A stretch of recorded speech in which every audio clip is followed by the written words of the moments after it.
This is a small storeroom of the Lost Property Department of the London County Council. There are many such rooms, but they're rarely visited anymore because the property stored dates back to the war. Property found on the streets or in the bombed-out buildings, all waiting for claimants who never appear. Like this cheap copy of Venus de Milo, meant to stand in some garden. The ages have claimed her arms. The war claimed her head. Like on what mantelpiece do you suppose this old clock was standing when the bomb hit? Calmly ticking. Time stopped for it at 7:36 a.m. or p.m. What difference does it make? Baby strollers, cartons full of things, all tagged with the place and date of their destruction. The East End Arena, September 17th, 1944. Everything in this room could tell 100 stories. But this boxing glove was involved in a most unusual occurrence.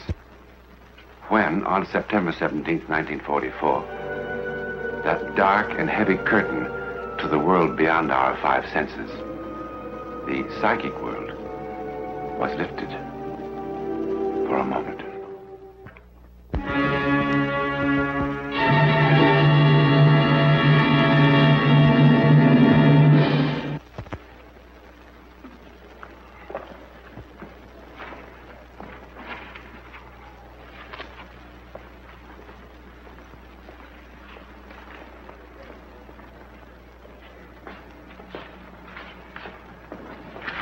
Mike.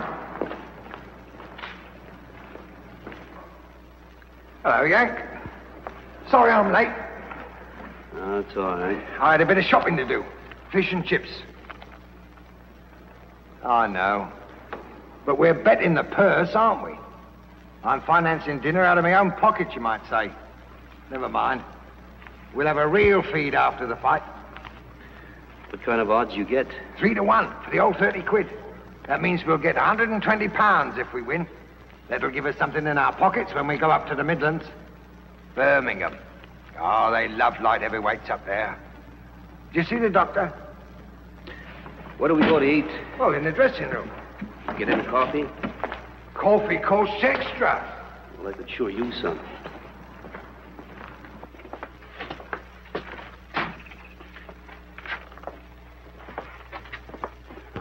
This is sure crummy.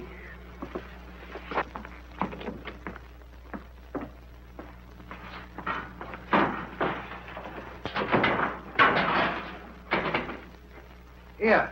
Did you see the doctor? Yeah, I saw him. Oh, Whitey. Please, go get some coffee. Oh, what do you want coffee for? It'll only keep you awake. I want you to have a couple of hours shut-eye before the fight. Coffee never bothered me. You know that. What doctor? How do I know what doctor? Well, you must remember something about him. I walked up the street and there was a doctor's office. What street? Queen Street. Oh. That would be Dr. Duggan. Yeah, I think so. Yes. He has a big sign hanging out over the wall, like a blinking cinema. Arthur A. Duggan. Sounds like him. Yes. Only that sign was knocked down in a bombing raid 6 months ago. Well, then maybe it was someone else, and maybe it wasn't Queen Street.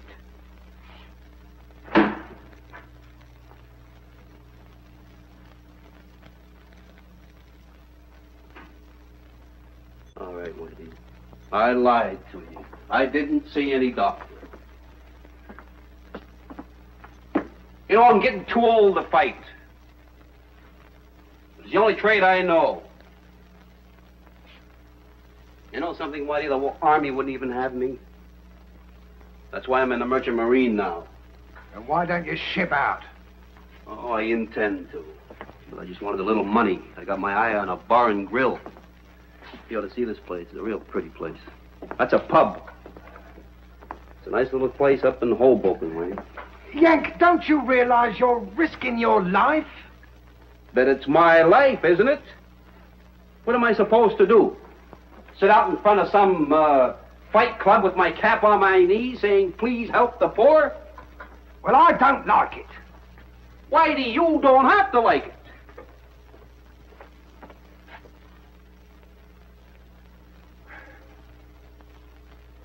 Never mind. I'll get you some coffee. Anybody mention coffee? I take it this is your fighter. Mr. Sanderson, Yank Dawson. He manages the other fella. How are you, Dawson? Sound in wind and limb, I hope? My. Well, I hope so. I really hope so. This my boy's a bit of a savage, I'm afraid. Not much skill, but when he hits somebody, bang, bang. That's all she said, as you Americans would say. Here, drink up. My tiger's late. I'll get some fresh for him when he comes in. Right, Mr. Sanderson, thank you. No, Yank, you do remind me of somebody. I was in the States for a bit before the war. Saw a man fight there. You're very like him. Denver it was. Did you ever fight there? 150 million Americans. Stands to reason 2 of them can look alike. No, couldn't be the same chap. The man in Denver had a terrible accident not long afterwards. They won't let him fight. Broke his head right open, I heard. Right there. Must have been someone else you saw in Denver, because I never fought in Denver. You're a fool to be fighting, you know. It's a nasty scar. You're quite sure you're all right? Why don't you mind your own business? Of course he's all right. Well, I hope so.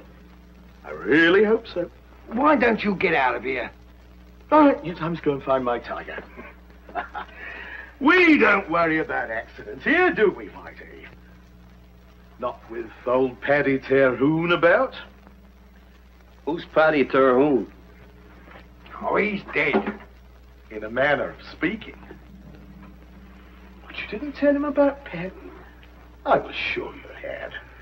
Oh, inhospitable. Very inhospitable. Oh, come off it now. What do you mean, come off it? Here's a Yank ready to fight at the old East End Arena, and nobody tells him about Paddy.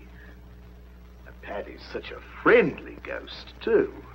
Mr. Sanderson, I don't want to be rude, but I do want my Yank to have a couple of hours' sleep. So if you don't No, mind... no, all right, if you don't want to tell him.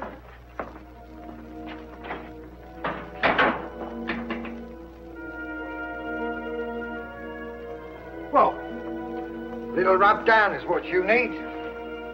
Help you to get some sleep. Tiger. Alfie Jones. Tiger, mind you, he's very clever with his hands, though. You want to remember that. That's why I told you to crowd him. Understand? Keep crowding him all the time.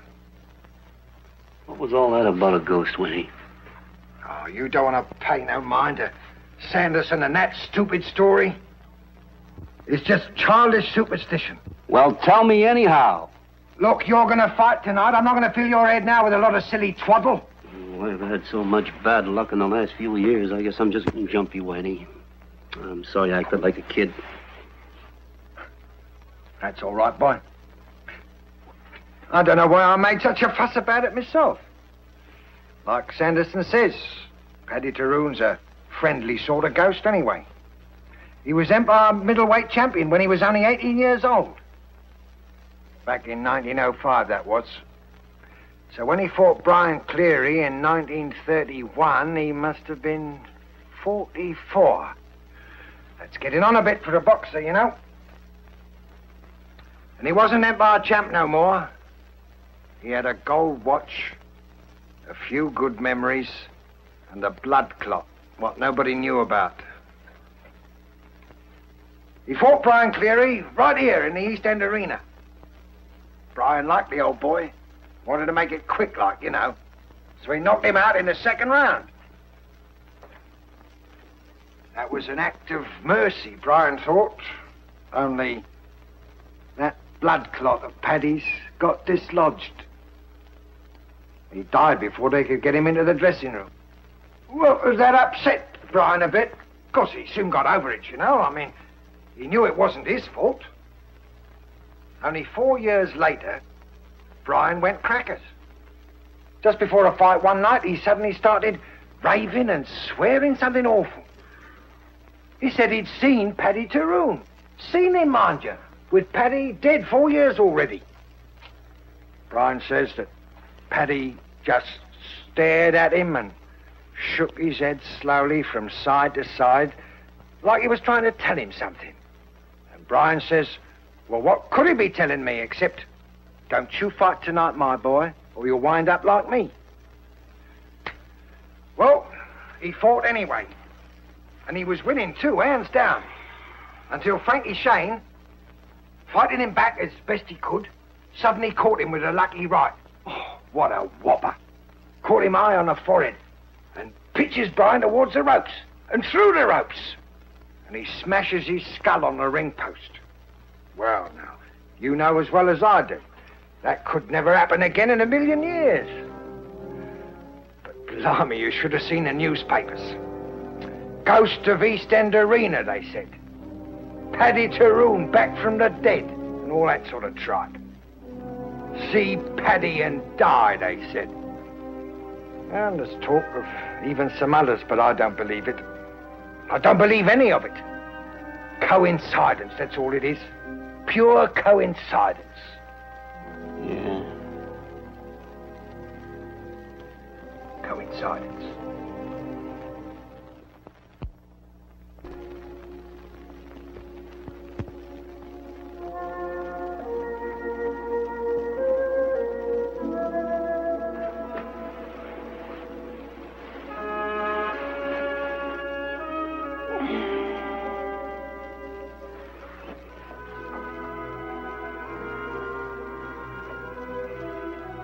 Who are you?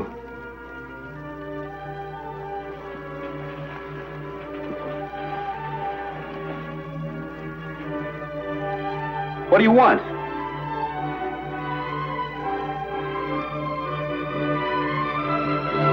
Whitey! What's going on here? Isn't there, Whitey? I saw. Who? The fellow you were telling me about, Paddy Tyrone, he's standing in there. Ah, you must be dreaming. He's in there, I swear. Look for yourself.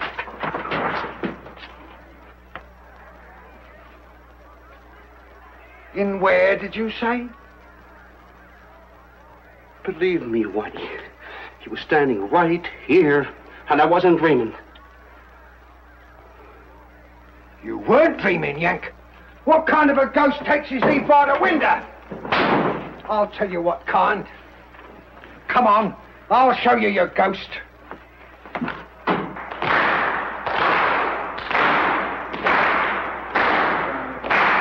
Listen to him out there.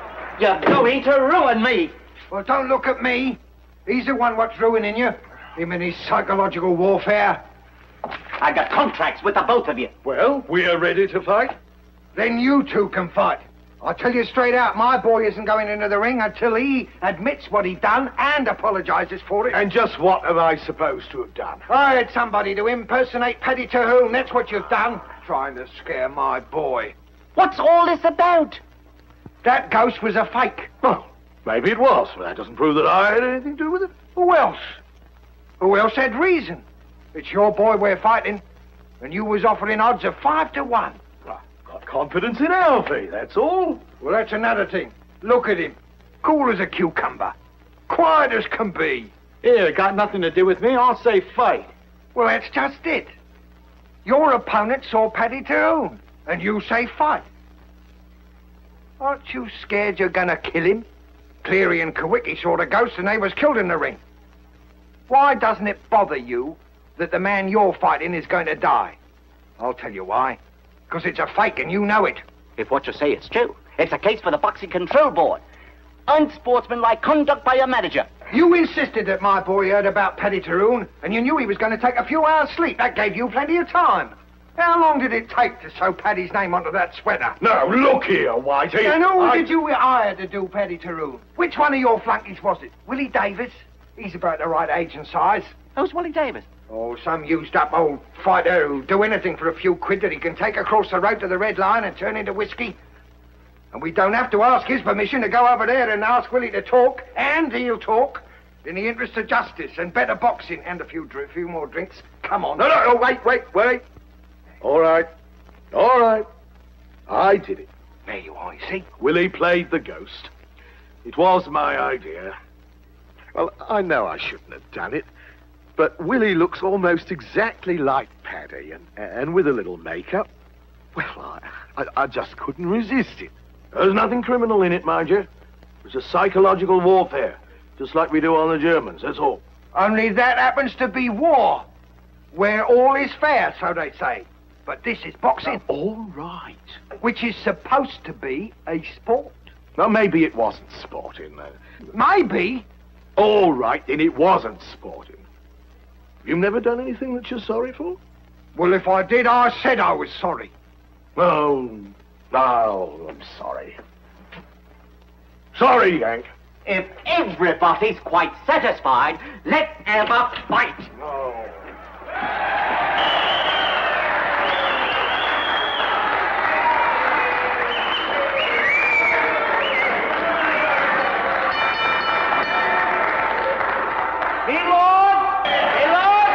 Ladies and gentlemen, Eastside Sporting Club, thanks for this promoter.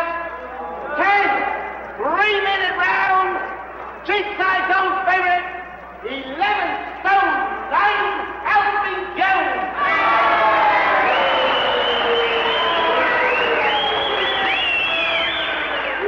His worthy opponent, U.S. Merchant Seaman, 11 stone 6, Yank Duffy.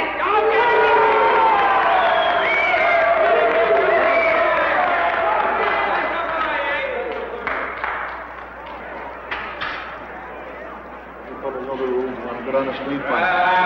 Shake hands. Come on, boss.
Now then, what happened over there? Did you just get careless?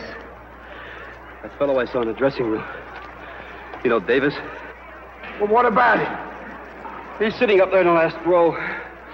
I saw him. It kind of confused me, I guess. So Sanderson's still up to his tricks, is he? I'll flay him alive.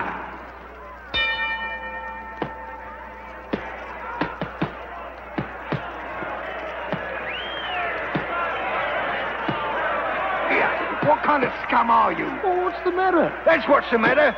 Look up there. What's all this about? Blighter, he's gone and done it again. He's got his phony ghost up there, as big as life, and it's scaring my boy. I want him out of there. Well, I don't see him. Oh, yes, he's there, all right. You bet your life he is, right up there in the back row. This is what I didn't tell him to. He must have bought a ticket. There's no crime in that. I've had enough of this. Well, I want him out of there. Go on, finish him. Finish yourself. Protect yourself, Yank.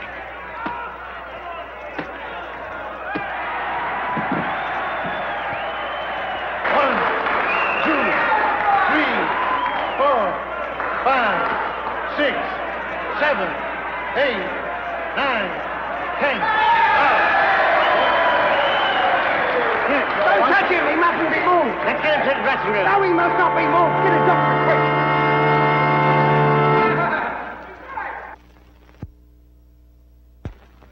quick. Easy, Yank.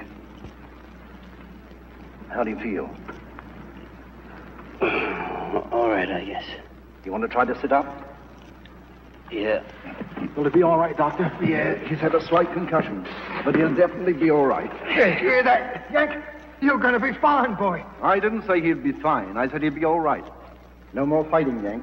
You hear that? I guess you're right, Doc. Well, let him rest here for a few minutes. Then he can get dressed and go home. Oh, bring him in to see me tomorrow. Righto, Doc.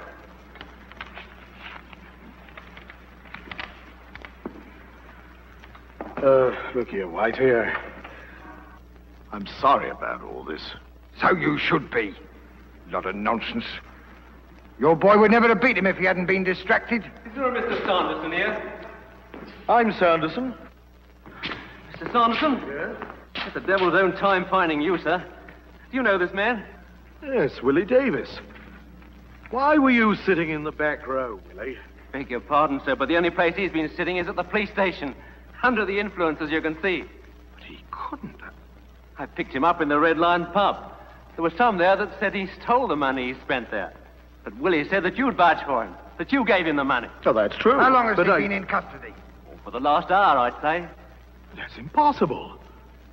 Why, we saw him sitting here in this very arena, wearing that foolish sweater not 10 minutes ago.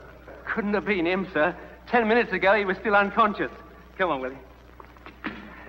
But I saw him, too, between rounds. I thought Mr. Sanderson was still using psychological warfare. Well, it couldn't have been Willie. Then it was Paddy Terhune himself. I saw Paddy. I'm going to die. Oh, shut up. Must be some explanation. I saw him twice. We all saw him. Not me, remember? I didn't see him. The rest of us aren't all going to die. Oh, don't be ridiculous.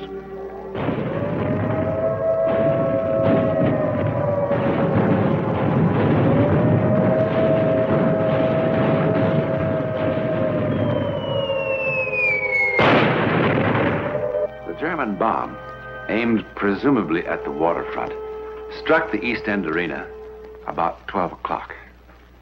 The newspapers called it good fortune that only 5 people were in a building that only a few hours before had held so many more.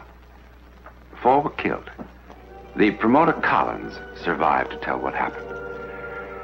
And thus the legend of Paddy Terhune was once more revived. If you see Paddy, you die. But is that all it really was? I mean, a legend. Well, of the 5 men, the promoter Collins was the only one who didn't see Paddy. He was also the only one who didn't die.